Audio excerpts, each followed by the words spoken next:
As a dominant theme of the book. Now we know the underlying subject matter is fellowship. He made that clear in verse number 3 of chapter 1. He said, look, we're writing this letter to you. Our whole purpose is that you'll have fellowship with us, because ultimately our fellowship's with the Father. He said, we want you to read this letter, and we want you to really hone in on the idea that if you'll grow and learn from this letter that we are writing to you, that you will grow in your fellowship this way, and you'll grow in your fellowship this way. And can I say, we understood that right out of the gate. However, as we've read deeper into the book and we've started to entertain more and more of the contents of the book, we have found out that our fellowship with God, because of our relationship with Him, ultimately the fruit of that ends up in the arena of our love and affection in different areas. As I said earlier, two of them that really jump off the page for you and I when it concerns the different angles that John has come out in this book about this is over in chapter number 3, verse 11. He said, look, you can know you're a Christian because you learn to love, or because you do love. He made this statement in 1 John 3:14. He said this, we know we pass from death unto life. Why? We love the brethren, right? He that loveth not his brother abideth in death. There is something that happens inside of us whenever we get saved, that we develop immediately this endearment toward other Christians that we did not have before. I don't know about you, but before I got saved, I thought Christians were weird. And they were. They are. They're weird because what they're about and what they love is totally contrary to the world we live in. And so the rest of society, Christians are an odd bunch. They're weird. And there were some of them that even scared me back before I got saved. I remember the ones that you'd come to church and they'd get happy in the Lord, you know, and they'd wave a hand or they'd shout or something. I thought, I never made the correlation. You know, I go to ball games and shout and act like a fool. And I thought, well, that's normal because everybody else does it with me. But I go to church, you know, and you think everybody's supposed to just kind of, you know, doxology, kind of, you know, do some of that, and nobody says anything as dead as a doornail. Well, that's not how it works, right? But they scared me to death. The reason I didn't understand them or like them because I was not one of them. And then I got saved. I remember the church I got saved in, a little old man named J.V. Shaver. And man, I'm talking about, he loved Jesus. And he'd get excited during the singing. He'd get excited during the preaching. I sure didn't get excited during the announcements. I was scared to death of him before I got saved. Then after I got saved, there's this natural draw to him.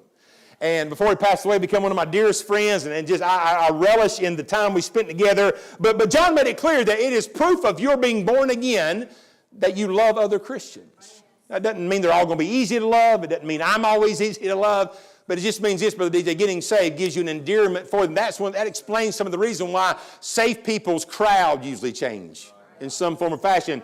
It's not that you run off unsaved. No, our desire is to love on and draw in and conversate with and evangelize unsaved people. We're called to do that, but a lot of times they kind of want to push us away because we're uncomfortable to be around, and that's okay. It comes with the territory. But John said, look, you can tell that you are a son, meaning that you are saved because of your love. And then later on in chapter number 2, or really before that in chapter 2, verses 7 through 11, he also told us this was another product of our love for the brethren. It was proof of our fellowship. John went as far as saying this, look, if you don't love your brother, you're walking in darkness. And if you're walking in darkness, you can't have fellowship with the Savior. Right? I like the way John put it in those kind of terms, because that really forces me to make a decision. Do I want to fellowship with God bad enough to deal with maybe the things in my heart that put up roadblocks to me loving the people I'm supposed to love, or loving the right things and not loving the wrong things? Or am I so stubborn that I'll say, you know what, I'll forfeit the fellowship. I just am not putting forth any effort to love anybody except the people that are easy or are natural to love.